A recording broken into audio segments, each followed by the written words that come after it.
পবিত্র বিধানসভায় মন্ত্রী রতনলাল নাথের জাত নিয়ে বিরোধী দলনেতা জিতেন্দ্র চৌধুরীকে কটাক্ষ করার ঘটনায় তীব্র প্রতিক্রিয়া জানিয়েছেন চারটি বামপন্থী ছাত্র যুব সংগঠন। ডিওয়াইএফআই, টিওআইএফ, এসএফআই, টিএসইউ এর রাজ্য নেতৃত্ব মঙ্গলবার এক সাংবাদিক সম্মেলন করে মন্ত্রী রতনলাল নাথের জাত নিয়ে মন্তব্যের তীব্র প্রতিবাদ জানান তারা। সোমবার ছিল বাজেট অধিবেশনের দ্বিতীয় দিন।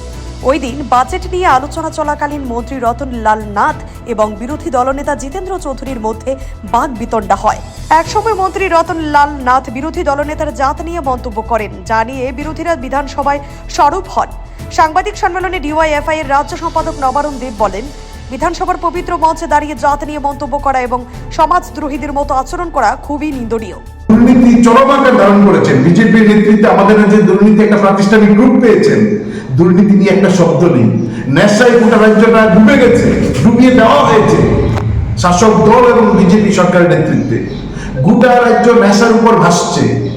আমরা দেখছিলাম তার বিরুদ্ধে কি ব্যবস্থা গ্রহণ করা উচিত তা নিয়ে কথা নেই, বরং যখন কর্মসংস্থানের ইস্যুতে, নেশার বিরুদ্ধে, পাচারের বিরুদ্ধে যখন বিরোধী দলের বিধায়করা, বিরোধী দলনেতা যখন এর বিরুদ্ধে কথা বলেন, দুর্নীতির ইস্যুতে যখন চেপে ধরার চেষ্টা করছেন বিরোধী দলনেতা, ঠিক তখনই আক্রমণাত্মক হয়ে জাত নিয়ে কটাক্ষ করছেন। ফলে দুর্নীতির বিরুদ্ধে কথা বলা যাবে না বিধানসভায়, কর্মসংস্থান নিয়ে কথা বলা যাবে না, নেশার বিরুদ্ধে কথা বলা যাবে না, বললেই মেলার মাঠে ঢুকিয়ে দেওয়া হবে সমাজদ্রোহী ভাষায় আক্রমণ, জাত নিয়ে কটাক্ষ করছেন।